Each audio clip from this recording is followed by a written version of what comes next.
joining me.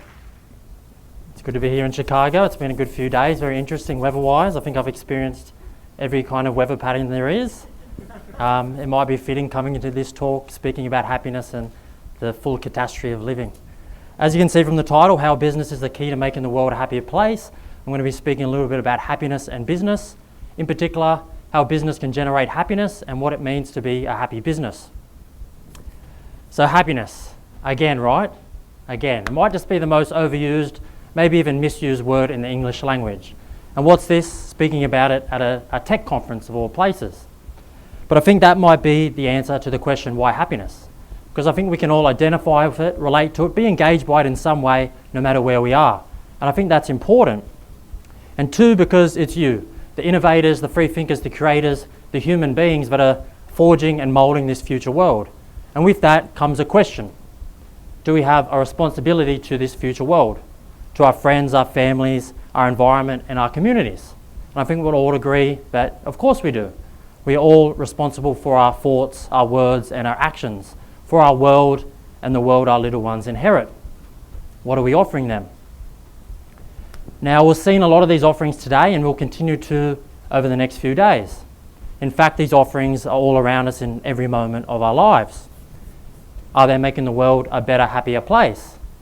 Do they need to? Because we know there is a lot that goes on behind a product or service. Maybe it makes something faster, more efficient, more affordable. Maybe it has nothing to do with the product, but it's the people behind it that go on to create a flourishing environment that really care for their employees, their communities, and the environment in which they operate. These are all offerings, and we can play a role in every single one of them. But before I open the discussion on the role we can all play, I just want to share a story about the role that I used to play. This was me, stuck very firmly in what I like to call the pleasure trap, chasing after my happiness in external things again and again, over and over. Accustomed to filling my time up with sex, drugs, alcohol, parties and girls again and again, covering up every emotion in something else. And that's when my brother comes in and his emails. Now, I've got 3 older brothers, but one was a monk living in Thich Nhat Hanh's Plum Village Monastery in France, and he really wanted me to come and visit him. Of course, Thich Nhat Hanh is the Zen master revered around the world for his writings and teachings on mindfulness and peace, nominated by Martin Luther King for the Nobel Peace Prize. Of course, I didn't know any of that. How could I? I was far too busy. But the emails continued. I resumed my hangover, resumed my work week, but my brother wasn't going to give up. He was a monk and he was very patient, and the emails continued, asking questions like, what is important in your life? How shall I get it? What do I have to change? And am I really happy with life as it is? And then came the best part. He said, do you want to meet a mature, kind, authentic woman and learn the tools to love one genuinely? He knew that if he mentioned women, then I might actually go and visit him. And so I did. I jumped on the plane from Australia and headed over to France. And I made it to the monastery, uncomfortable like never before in my entire life. No pubs or clubs nearby on the Friday night to satisfy my cravings, no Wi-Fi to update my status, no friends, no phone, no technology. People strangely happy doing relatively little, and bald heads everywhere. So what happened? Did I become enlightened? No. I just got bored, really bored. All those things I could easily distract myself with before were no longer available to me. Thich Nhat Hanh emphasizes that the trick is not to run away from our suffering, but I quickly realized that all I ever did was run away from my suffering, using things like sex, drugs, alcohol, technology, and relationships just to make the race that much faster. And when an old Vietnamese monk played the song translated in English to, "Hey you, why are you running around in circles?" it was like he was singing it just for me. And that's when things started to shift. I realized that exploration doesn't have to involve always moving and doing, but we can explore ourselves every single day and learn countless new lessons.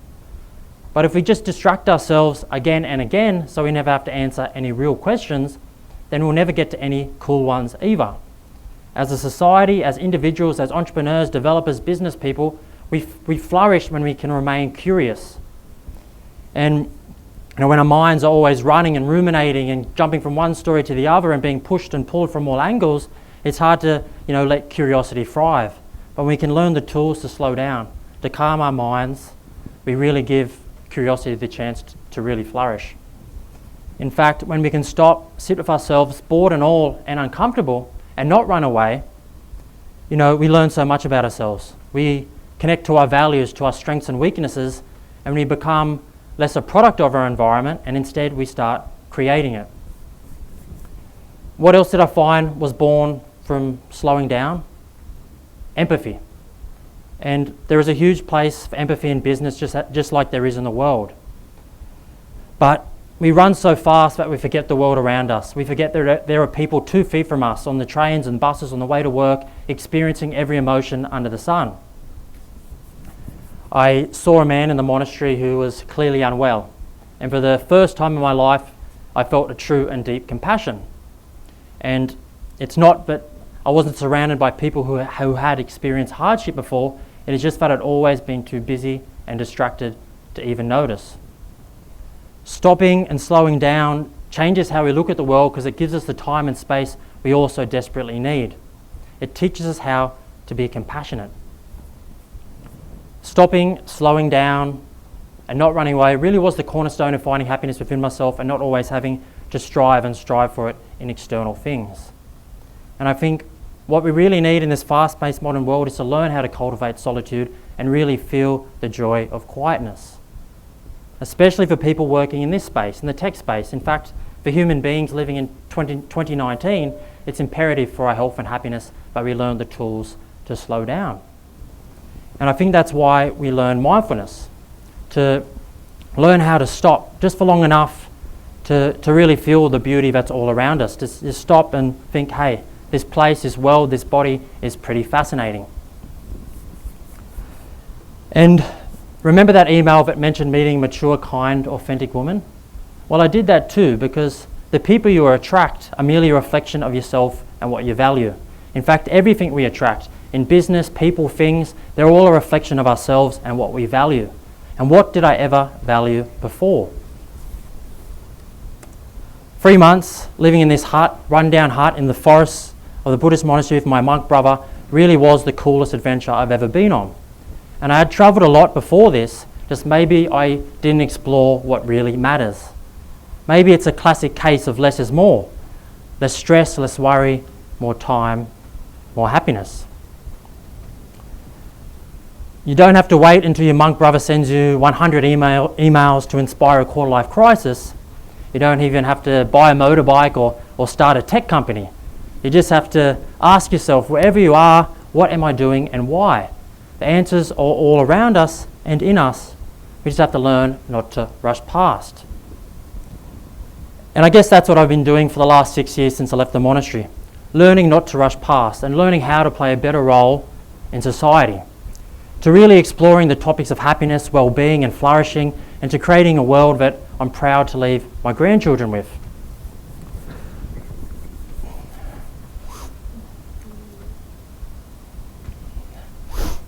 When I returned home, I saw many things happening in the business world, and I saw that maybe we can make more change than just teaching people the art of happiness. And I saw business at the center of that change. Each day we have a choice as to where we spend our time and money. And this choice has a huge impact on the kind of world we want to live in. We may say that we support, environmentally friendly and sustainable practices and products or fair wages for all, but we may be inadvertently supporting businesses that do not align with these values. So when I returned, I wrote a book, Solitude, just to plant some seeds and get people to look at things a little bit differently. And from here, I organically started doing those different talks at schools and conferences and companies, just to get people to live their best, most vibrant, most fulfilled lives. And then I was lucky to get involved in a few of these initiatives that made me realise that maybe business is the key to make the change. Things like environmental campaigns to ban single-use plastic bags in New South Wales, where I'm from, in Australia.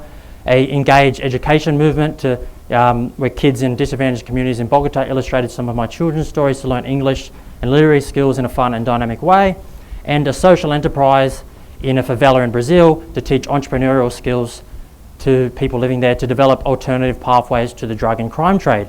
It was these things in particular that made me realise that, on top of just teaching people the art of happiness, we can, use business as a key driver for change. And as I thought about that dilemma, that's when I realised that, we can use business as a key driver for that change. Each day we may be inadvertently supporting things that don't align to our values. I, want clean oceans that I can surf with and share with my brothers and grandchildren in 50, 60 years' time, and with whales and dolphins and sharks, not with plastic bags and bottles and bleached coral reefs. But every day through my actions, I may be supporting businesses that don't align with these beliefs. As I thought about this, I realised that, that dilemma, that business can make a bigger impact than just teaching the tools. And I thought about, what could we do? And of course, we hear about businesses, doing more to make the world a better place. From CSR to companies' values and their vision statements, there is a big change happening. But there is no CSR without consumers playing their part. And too often we see purely a top-down approach without it having an impact where it really counts, the grassroots consumer level. Too many people still make a choice based on price or looks alone. But if they really knew what went on behind the company, they can make quicker, easier, more informed and conscious choices that really do have a big impact on the world.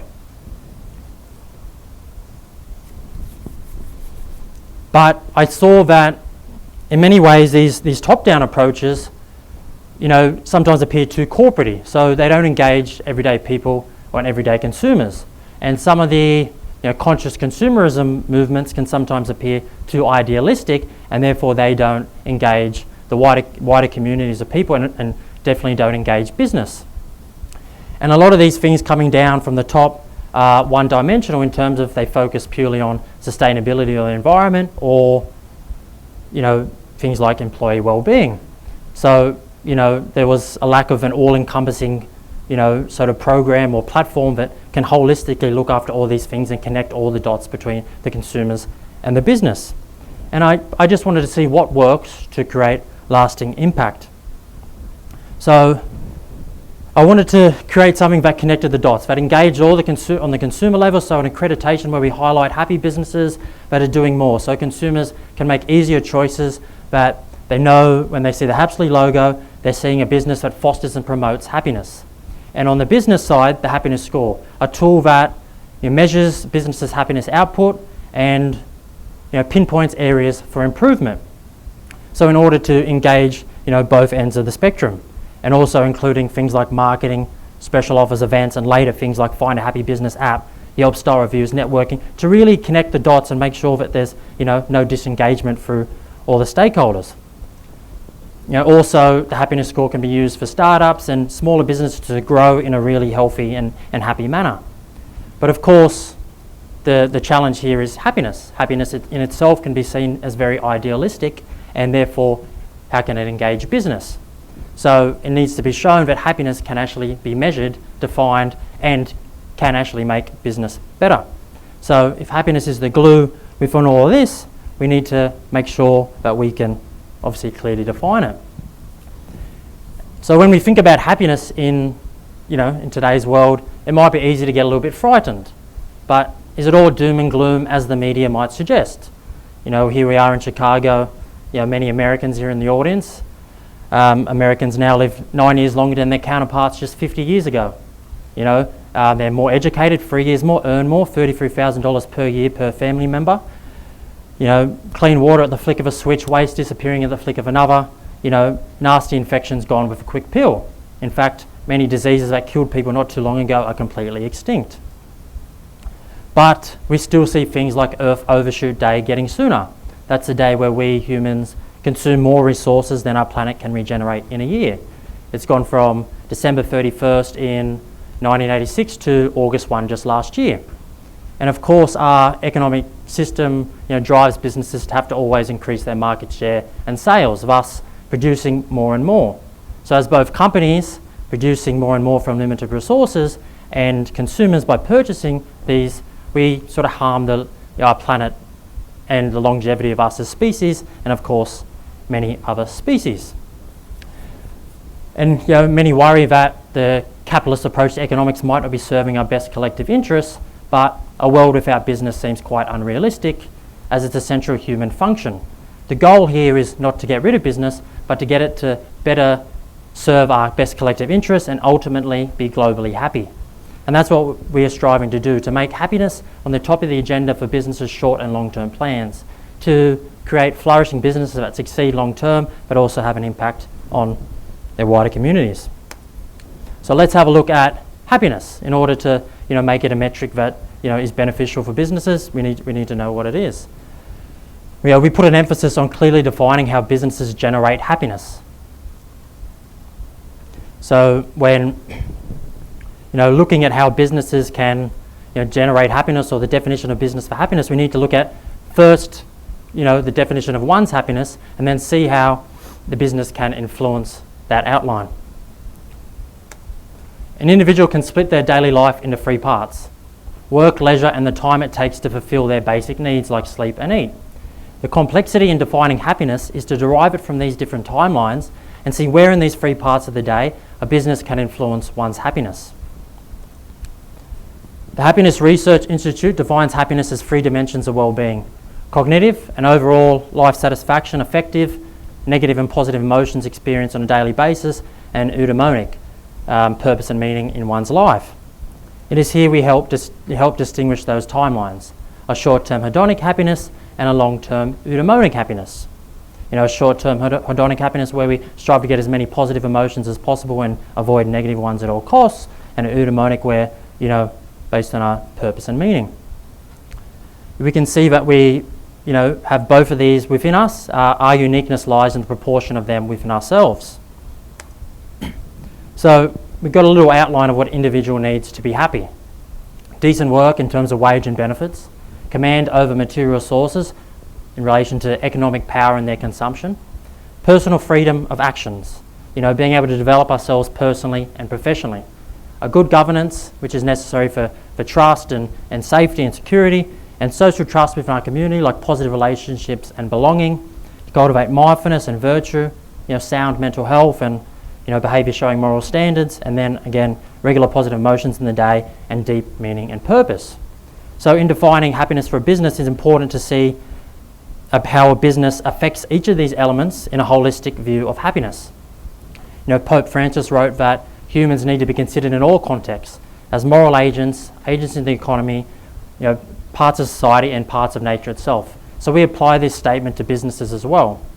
A business is an entity that has both endogenous functioning in terms of employee management and exogenous functioning in terms of how they operate and their relationship with their customers. So it makes sense therefore that a business provides happiness to all of its stakeholders in a holistic way, ensuring the internal well-being of its employees, ensuring to have impact on the happiness of its customers, and acting in a responsible and benevolent way for the community and the environment in which it operates.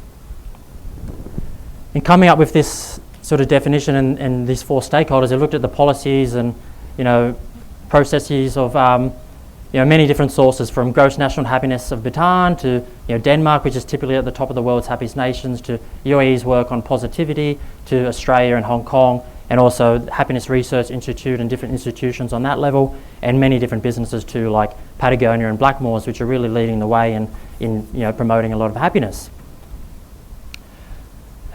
What's important when we think about happiness is to realise that we just get rid of this myth that it's all green rolling hills and blue skies, which it definitely is part of that. But as an individual who lives a full, vibrant and engaged life, it's inevitable that we're going to suffer. What's more important is having the tools and skills to still function well when we do. And we can apply this same statement to business. For businesses, it's not going to be always clean sailing. It's going to be a lot of struggles, ups and downs, ebbs and flows. What's more important is to have the tools and different practices that we can implement that we know can have a huge impact on the success of our business and also the happiness of all our stakeholders. So let's have a look at that first stakeholder, which is employees. The well-being of employees takes these things into account. And again, when we think about happiness of employees, we think that let's just increase the wages and shorten their hours and they should be happier, but that's not necessarily the case. At least here, this sort of takes the guessing game out of it, where we know exactly what we need as employees to be happy. So time use, in terms of a satisfactory work-leisure blend or balance, living standards in terms of wage and benefits, development, we need to be able to develop ourselves personally and professionally, workplace that favours well-being and nurtures positivity, looking after the health of our employees, and the financials is important, that may stress employees and their longevity in the role. So I just want to highlight a few of these areas and show what business can do to make an impact on each of these areas that lead to better business, more successful business, and also more happiness for the world. Because if it doesn't make business better, then it doesn't make sense. So in terms of time use, a business could implement things like flexibility, flexibility of working hours or flexibility of work location. Of the top 50 workplaces for flexibility, ones that offer things like flex time and telecommuting, 95% of employees said they would stay, work harder to get a job done. There was a huge increase in loyalty, with 9 in 10 saying they'd want to stay at that job long term. We know that adding simple things like this, like flexibility, can really create a high trust culture, and high trust cultures typically, produce, more productivity and better performance. Saw this at startups.com. They implemented work from home Wednesdays. It was very successful. They're now piloting work from home Fridays. This was born from simply aligning to their company values, wanting to spend more time with their children and not miss soccer matches. We can see that the ripple effect of this happiness within the company is huge. Their employees are more engaged, but also leads outside to better relationships and more meaning. And this is before we even look at the impact of it has on the children's lives and the family dynamic relationships with partners and husbands and wives. And again, it's about aligning it to your values and your visions. When you look at Cliff Bar, it's a company that's built on health and fitness, so it makes sense that they have paid time off for their employees to use the gym, right? What does this do? Well, it just deepens that culture of health and fitness, but it also attracts and retains talent, aligned to those values, which then furthermore, boosts that culture. And that's before we even look at the benefits of that physical well-being on our employees. So why don't we do that? We jump down to health. Can we as a business, implement a very simple or complex physical health program? Events that encourage movement, subsidized gym or yoga programs. We know that when we move our bodies, we feel better. Our moods improve, we've got more energy, we've got more concentration, so we're generally better employees and we perform better. And of course, that's before we even look at other things like less stress, less anxiety, and less likely for a whole range of other physical and mental illnesses, which then has a huge effect on absenteeism, which is an $80 billion cost here in the US, and then further down the line, a huge effect on physical illnesses like obesity, which is a $200 billion cost in the US. So we can see how just making small changes, we can have a huge impact, not only for our employees, but also outside. This is the same for implementing things like mental health programs. When I mentioned earlier about, maybe we can make bigger change than just teaching people the art of happiness, I see business as a really big driver, particularly in this area. One of the biggest inhibitors or problems facing people and improving their mental well-being is regular practice and support and accountability. And 48-year-old John or 38-year-old Deborah, they may not be downloading the latest meditation app, or certainly not if they don't have to on their own, and again the ongoing practice becomes a challenge. So when businesses get involved in this area and implement little things around our mental health, we increase the reach. And after all, employees are just human beings at the end of the day. So we know the benefits of meditation and mindfulness and other breathing exercises, things like boosting concentration, less stress, less anxiety, better problem solving skills, sharpened intuition, and we also create more compassionate individuals. This not only makes better employees, but also better husbands, wives, children's, uncles, fathers, and all that sort of stuff. Who would we rather work with? People who show those traits or people who show the opposite? Who would we rather work with, our customers or clients? And of course, who would we rather live with? let's take a quick look at living standards and something that we can implement into having a huge effect on this element and our employees' well-being and happiness. The big one here is obviously benefits. Health insurance. It's the number one, according to Glassdoor, number one for job satisfaction. It's the number one thing that employees look for from an employer, and it's the right. It's no surprise because it's such a huge worry and a huge burden to imagine not being able to live with health insurance, but yet 44 million Americans do just that every day. So when we care for our employees and tailor our program to really look after them, we can have huge impact on their happiness, reduce stress. And of course there's benefits there for business too. A MetLife study found 60% of employees who implemented health insurance, they found that productivity increased not long after. Let's take a look at development. We know that for an individual to be happy, we need to be able to develop ourselves personally and professionally. So as an employer, we can, give our employees access to events and tools and, seminars and workshops to continually increase our skills, build onto existing skills, or, learn things like values or ethics. At the same token, we can also have our employees involved in the decision-making process, like have their voice heard, provide feedback. This touches on two things when you bring them together. We know we need meaningful lives, and big part of that is recognition and usefulness. And when we're heard and our voices are heard, we get to trigger those things and we get to have a more meaningful lives. Also, we become more engaged. And Martin Seligman's work on positive psychology and well-being shows that engagement's a key part for us to be happy as individuals. So we can see that already there's a ripple effect coming from just making very small changes in our business that we know can impact on the happiness of our employees. So we jump onto what the other stakeholders that a business can influence. That's the environment and the community in which it operates. So when looking at good governance, mainly across the board now, there's policies and procedures to look after discrimination and harassment and bullying and health and safety and things like that. But what about things like chief happiness officers or CHOs that bring together the people who look after the employee well-being or people who look after sustainability? Who's there to connect the dots? I'm interested who has a CHO at their company. One. Well, give me an email and we can sort it out. So these different things like that where we can implement into our business that can have, connect the dots in this really holistic manner and not like, miss the beats in between. Let's have a look at community vitality. What could a business do to increase its community vitality? Well, it could screen its suppliers on environmental, social, or ethical impact. We may pay our employees fair wages, but what if one of our suppliers doesn't? What if we stop using that supplier until they do? What would that do for the happiness of the world?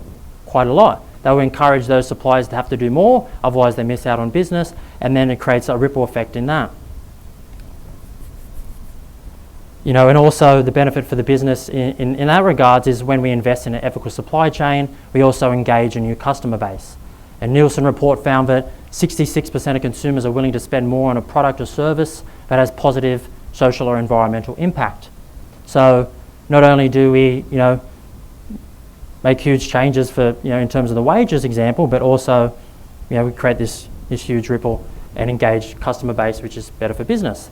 Tom's of Maine, you might know them for the toothpaste. They include all their ingredients and all their sources, and then you have the opportunity to engage this new consumer base.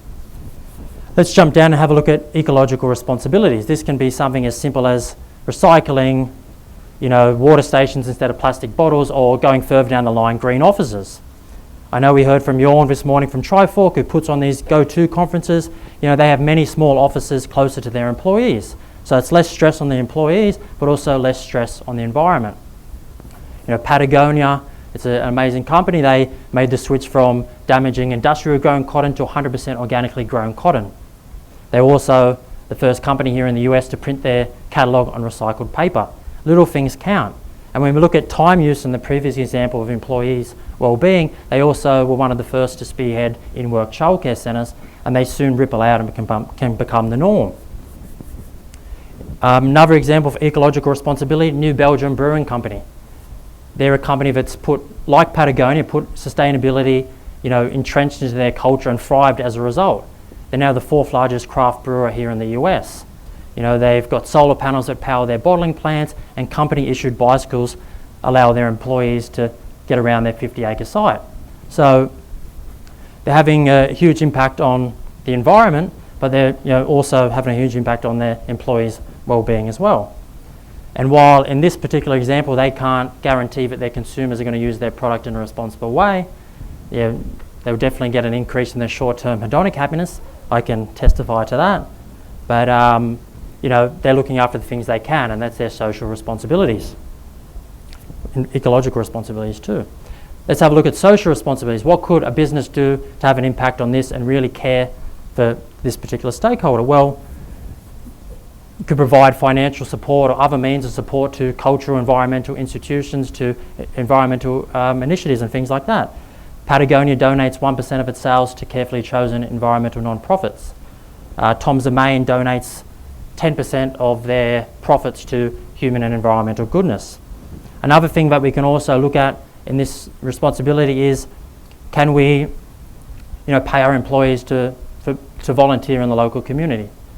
Salesforce employees are eligible to up to 56 hours of paid time off per year. Might not sound like much, but since its inception in 1999, they've now volunteered over 1 million hours. Just mentioned Tom's of Maine, their employees are eligible to up to 5% of the volunteer time. This has huge ripple effect through the line, right? We got communities engaging with intergenerational mix, diversity mix, and also like this belonging, this trust, this togetherness, this empathy, and which has huge ramifications. We have a look at Okinawa, Japan, which is a blue zone, a city that more people live over 100 per capita than anywhere in the world. And one of the reasons they put that down to is this ongoing community engagement, where people from all generations come and mix quite regularly, quite weekly. You've got 10-year-olds mixing with 100-year-olds, and this has a huge impact on their health and happiness. I'm not saying that we're going to have blue zones sprouting in Chicago and San Francisco and Sydney in the next couple of years, but we can certainly look at that as a tale that we know that can increase the happiness and well-being of our community, and when done in a conscious and deliberate manner, can have a huge impact on our business too. So we see that there's a ripple effect and positive things happening, and that's before we've had a look on the impact of the product and its relationship with the consumer. So a business as a provider of goods and services brings happiness as it generates positive emotions such as joy and pleasure. It empowers the customer to improve their self-acceptance and self-love. It spreads positivity, mindfulness, compassion, and things like that. Again, we have a look at the short-term hedonic effect and the long-term eudaimonic effect. Things like joy and pleasure, but then also can we create features or products that align to the UN Sustainable Development Goals? Things like good health and well-being, quality education. There's huge opportunity for businesses in these areas right now, and also considerable impact for the benefit of the world. So when we put all these things together, we have the happiness score and the accreditation. Businesses have simple tools and practices, just like the few examples I gave you, that they can implement into their business to drive better business success.